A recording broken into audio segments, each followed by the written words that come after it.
성탄절이 얼마 남지 않았습니다.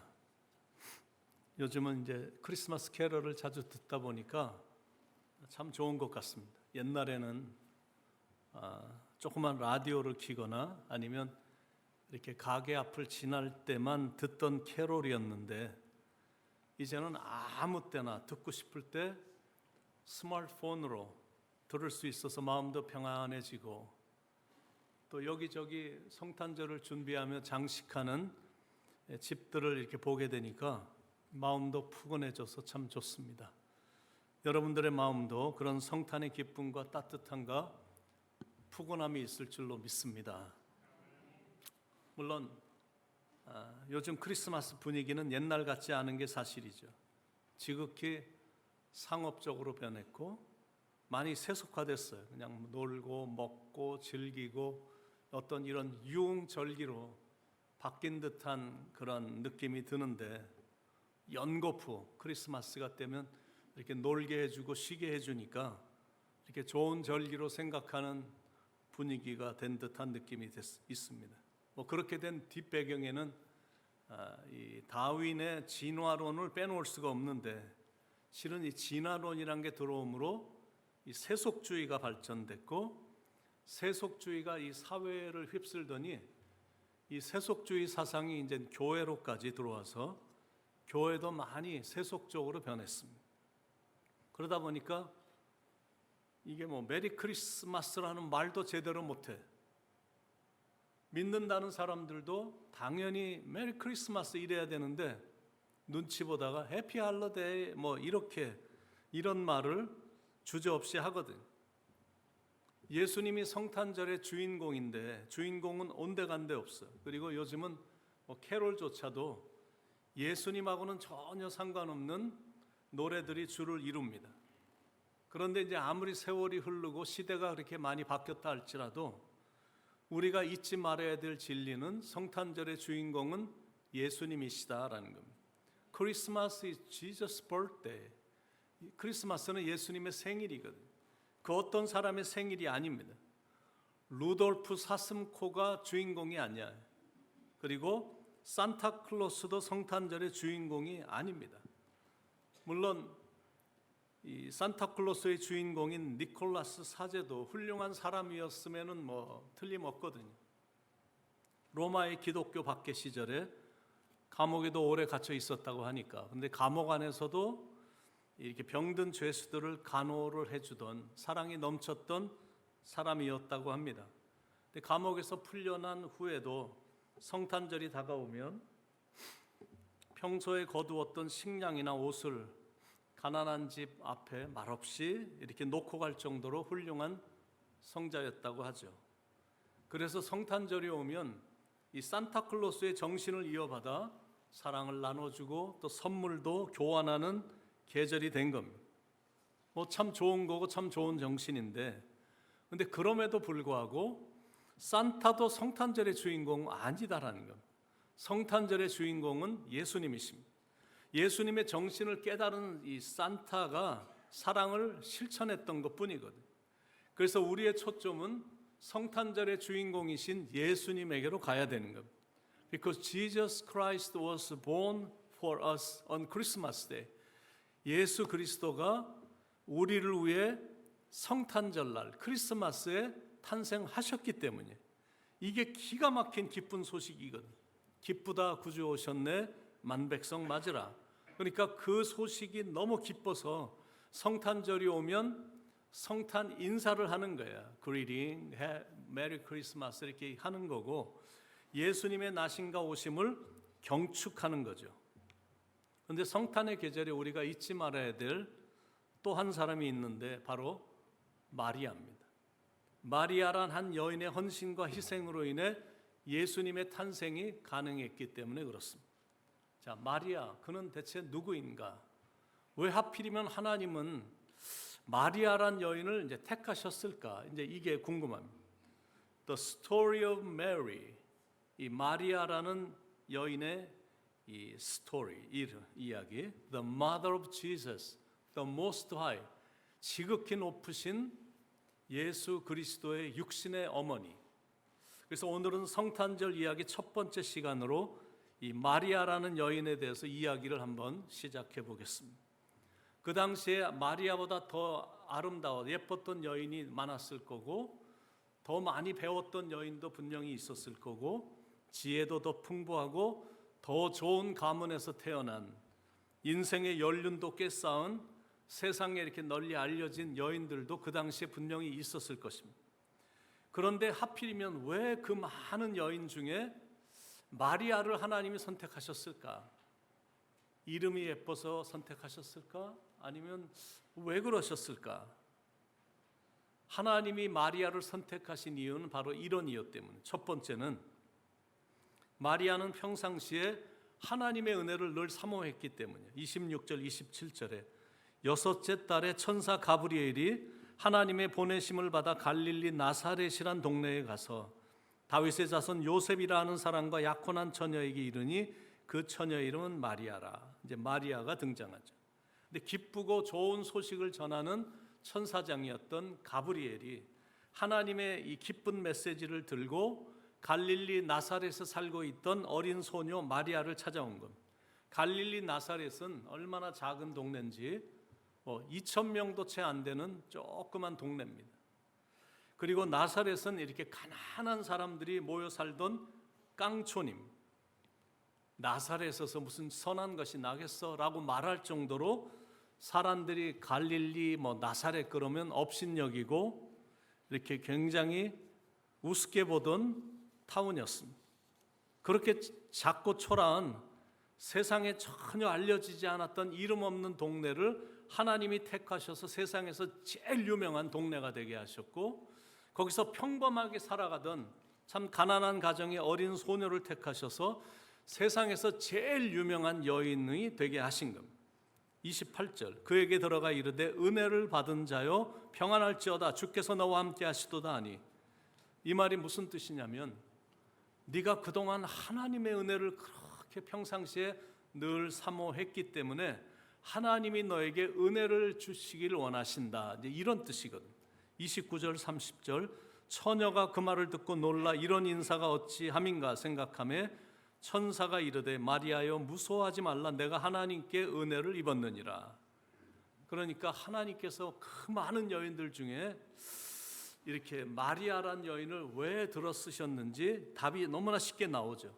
늘 하나님의 은혜를 이렇게 사모했기, 하나님을 사모했어요.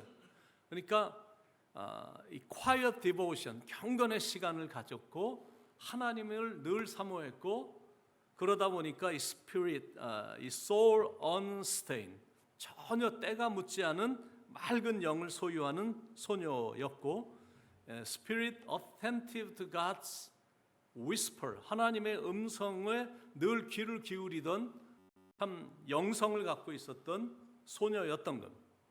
이렇게 하나님을 목말라하며 사모하는 사람을 하나님은 정말로 쓰시는구나, 그리고 은혜 주기를 원하시는구나, 이게 이제 느껴지는 거거든.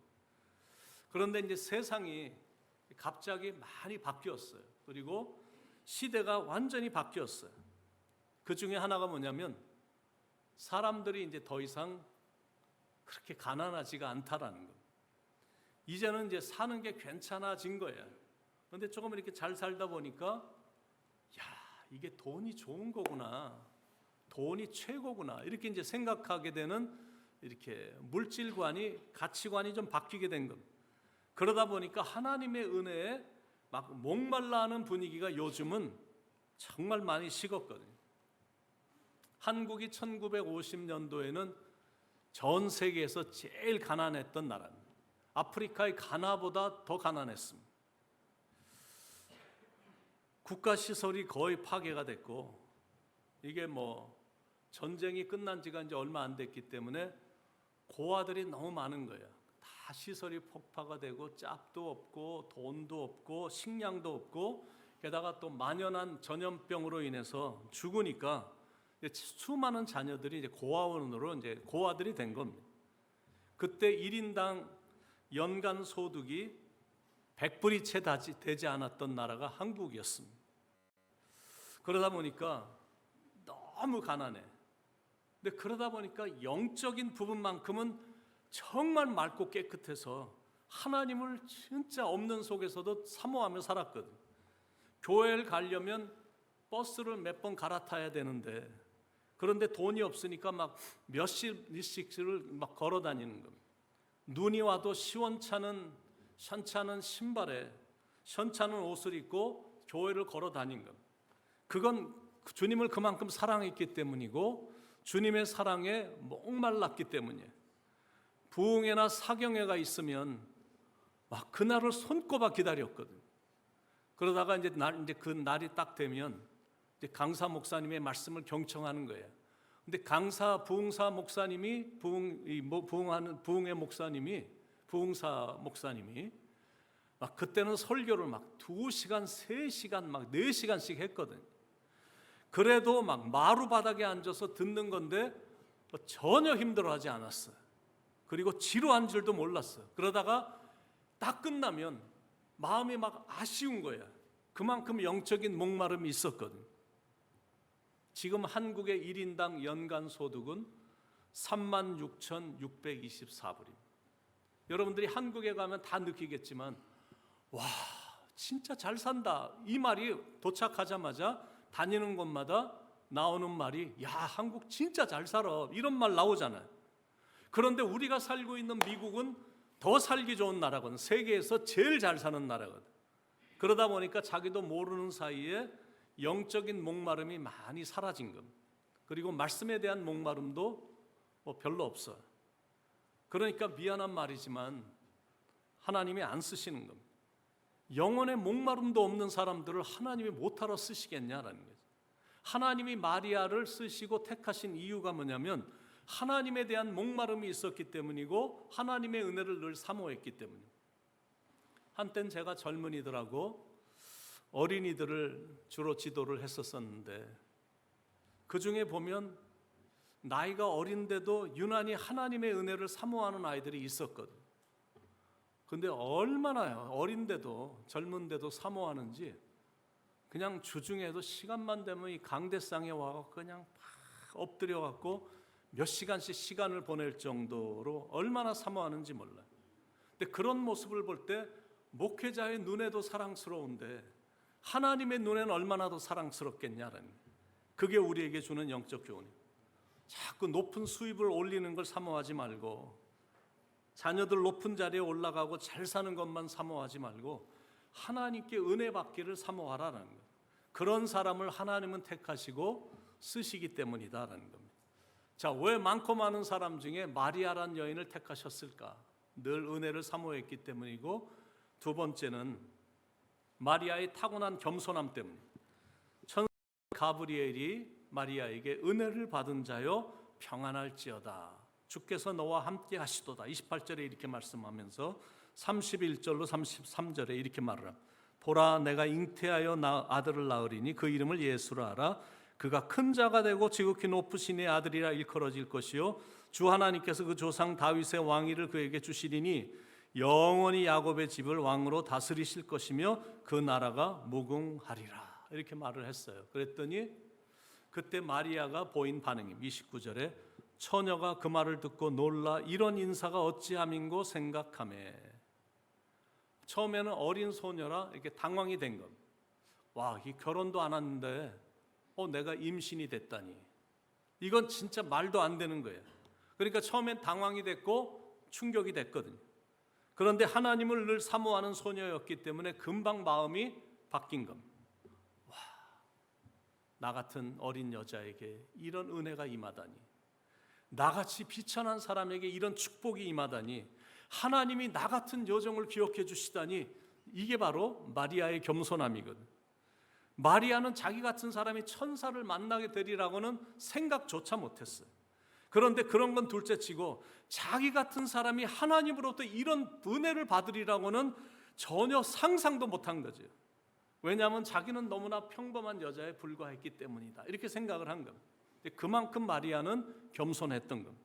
그래서 쓰신 거예요. 교만한 사람은 하나님이 절대 안 쓰십니다. 그런데 겸손하면 쓰시는 거예요. 목회자의 눈에도 겸손하면 사랑스러운데 하나님의 눈에는 얼마나 더 사랑스럽겠느냐라는 거예요. 그러니까 여러분들이 느껴지는 게 있으시죠. 하나님께 은혜 받고 쓰임 받는 키는 겸손이다라는 거예요. 베드로전서 5장 5절에 하나님은 교만한 자를 대적하시되 겸손한 자들에게는 은혜를 주시느니라. 그러니까 단 한순간도 교만하면 안 되는 거예요. 하나님 앞에서 늘 두렵고 떨림으로 겸손해야 된다는 거죠. 이 원효봄에 인과 설화에 이런 말이 나옵니다. 귀신도 교만한 사람에게는 해를 주고 겸손한 사람에게는 복을 주며 사람도 교만한 자를 미워하고 겸손한 자를 좋아한다. 지극히 평범한 말이지만 정말 맞는 말이거든요.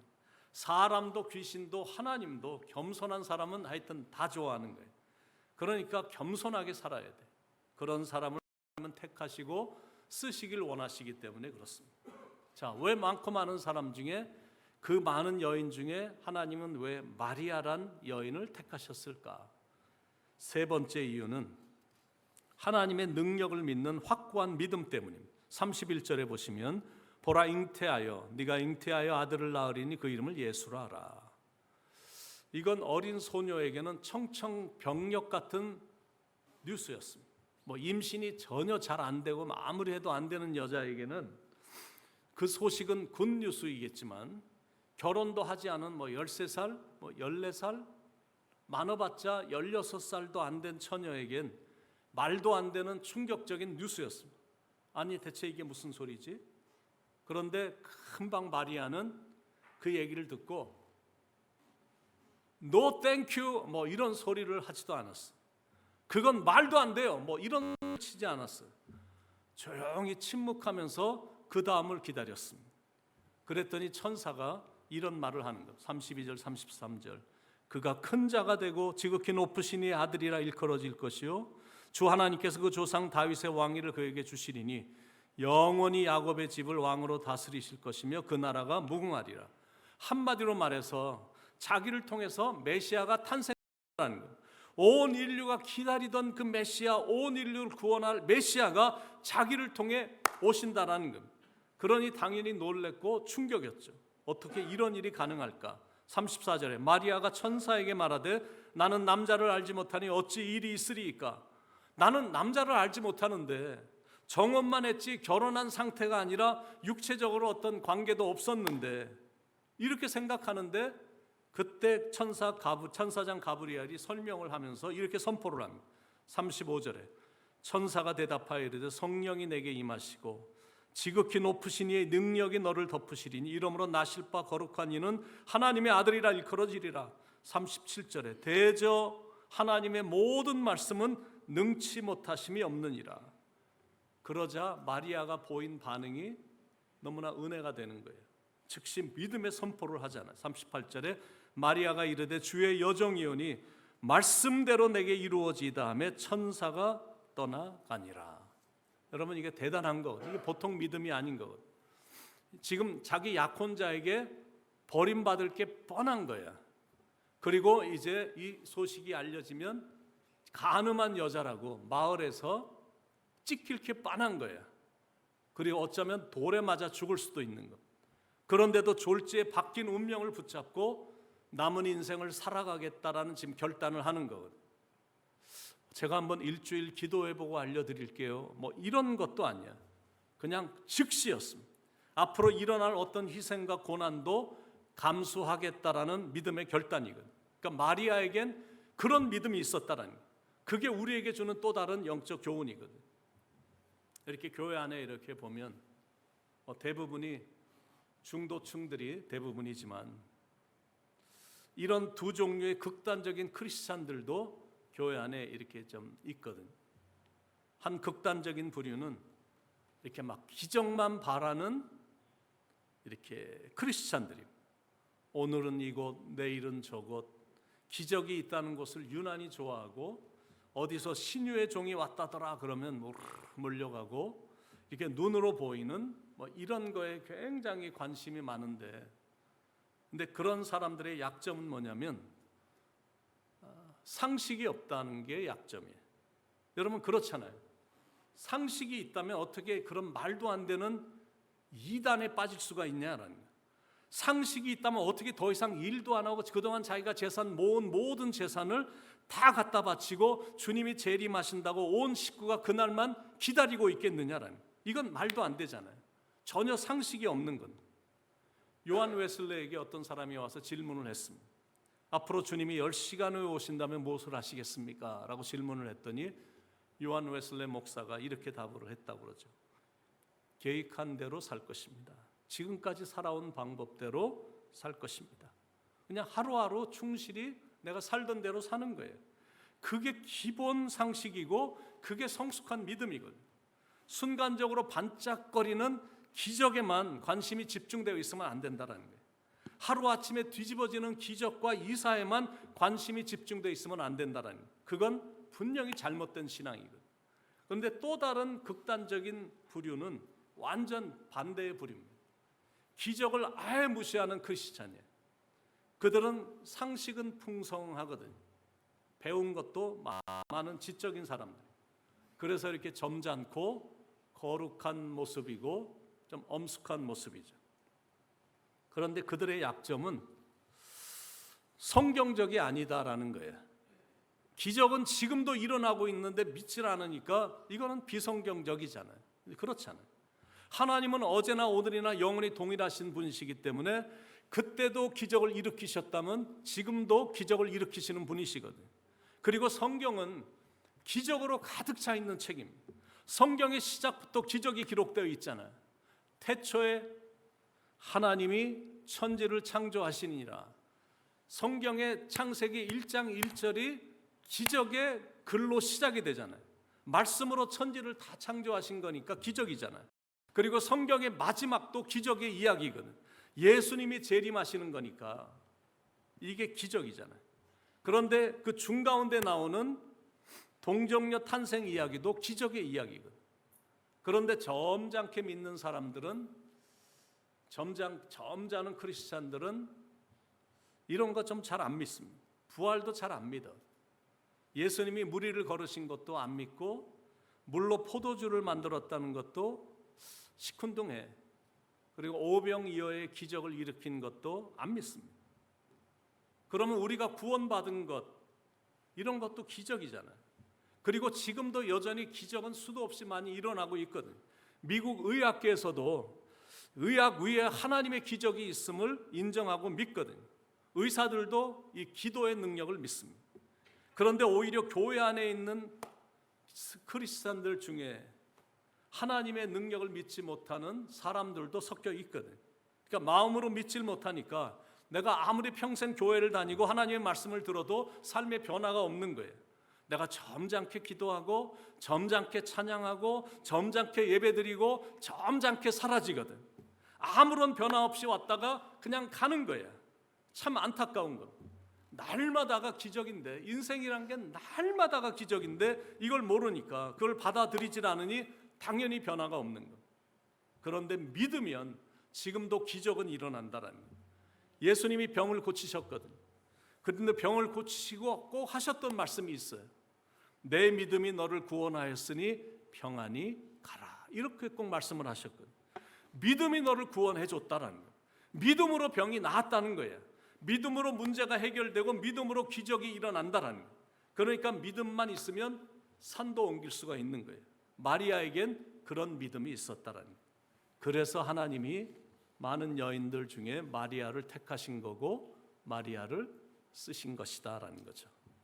자, 하나님이 마리아를 선택하신 마지막 이유는 하나님의 말씀에 순종했기 때문입니다.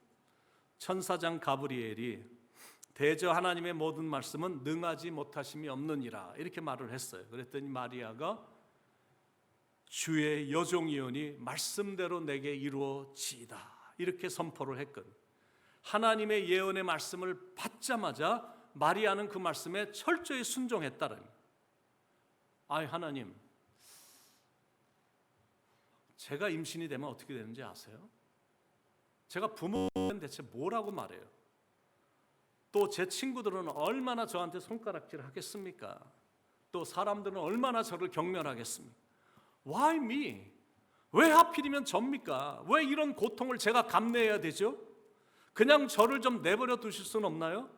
다른 사람 많잖아요. 다른 사람 시키세요. 뭐 이런 말로 하나님께 한 번도 따지질 않았어요. 그 당시 관습이라든지 문화적인 관점에서 볼 때 처녀가 결혼하기도 전에 아이를 잉태했다. 사람들 앞에서 돌에 맞아 죽을 수 있는 관습이고 또 그게 율법의 가르침이에요.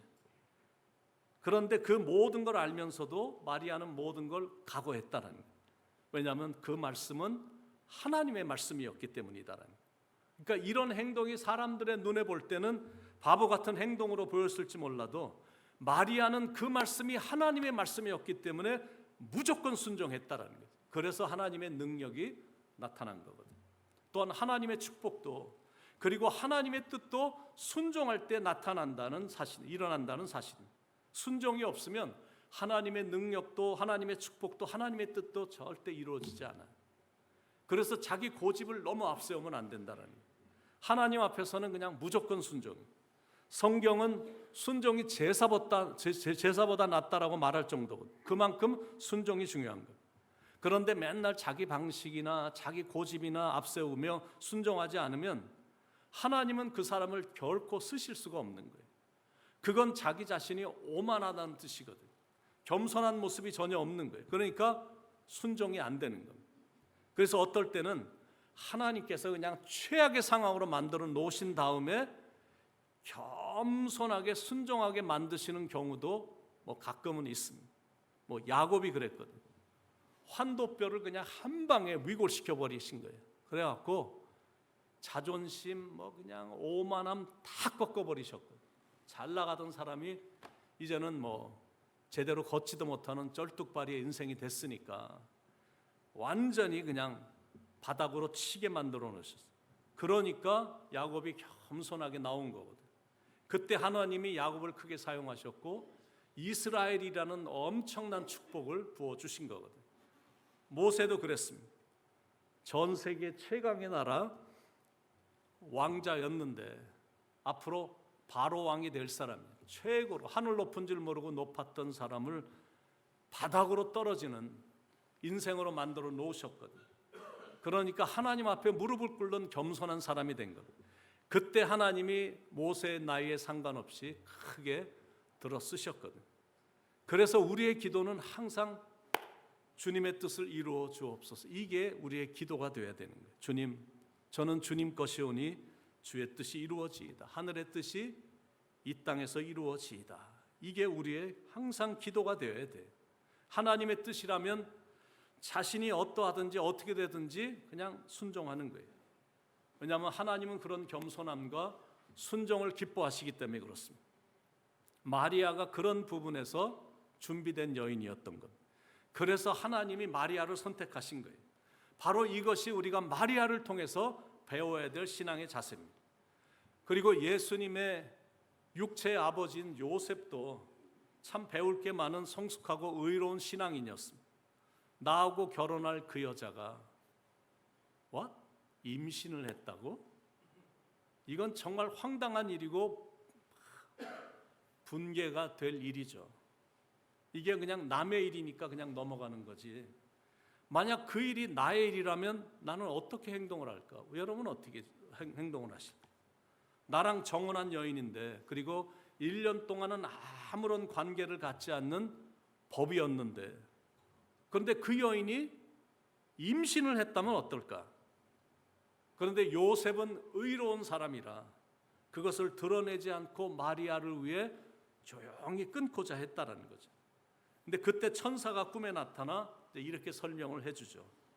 다윗의 자손 요셉아, 내 아내 마리아 데려오기를 무서워하지 말라. 그에게 잉태된 자는 성령으로 된 것이라. 천사의 말을 듣자 일어나 주의 사자의 분부대로 행하여 그 아내를 데려왔다라고 성경은 기록되어 있거든.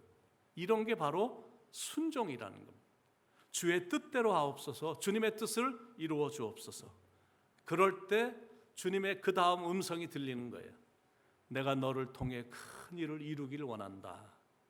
그러면 그때는 아멘 이렇게 하면 되는 겁니다. 서서히 한 해가 저물어 가고 있습니다. 여러분은 하나님의 은혜를 사모하십니까? 그리고 여러분은 겸손하십니까? 하나님의 능력을 확실히 믿으십니까? 하나님의 말씀에 철저히 순종하십니까?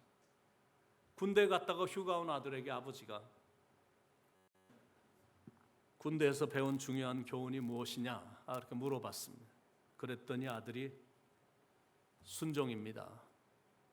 그래서 아버지가 그건 나도 너에게 가르친 거 아니냐 그랬더니 아들이 물론입니다. 그러나 아버지, 군대는 나에게 지금 당장 순종할 것을 가르쳤습니다. 순종이라는 게 이렇게 중요한 건데 순종의 미덕이 별로 인기가 없는 세상이 된 듯한 느낌이에요. 세상이 정말 많이 바뀌었어. 순종은 인기 없고 오히려 반항하고 비판하고 막 데모 잘하면 막 인기를 얻는 세상이 된 듯한 느낌이 듭니다. 그런데 우리가 알아야 될 거는 예수님도 하나님 아버지에게 절대 순종했다는 사실이에요. 아버지여 할만하시거든 이 잔을 내게서 지나가게 하옵소서. 그러나 제 뜻대로 마옵시고 아버지의 뜻대로 하옵소서 이렇게 기도하셨고 이게 순종이거든요. 그래서 순종이 아름다운 거예요. 내가 순종한다고 해서 그건 굴욕이 아니거든요. 반면에 반항하고 비판하고 불순종하는 것은 우리가 절대 버려야 될 것들이 아름답지 못하기 때문에 그렇습니다. 자, 올해도 어김없이 성탄절이 또 찾아왔는데 오늘 첫 번째 성탄절 이야기를 통해서 우리가 축복받는 4가지 비결을 배웠습니다. 하나님의 은혜를 늘 사모하고 항상 겸손하게 살고 흔들리지 않는 믿음을 붙잡고 내가 손해가 예상된다 할지라도 희생이 요구된다 할지라도 하나님의 말씀에는 무조건 순종한다. 이런 믿음과 마음을 갖고 사셔서 그 어디나 하늘나라가 되는 하나님의 축복이 여러분에게 풍성히 임하길 간절히 축원드립니다.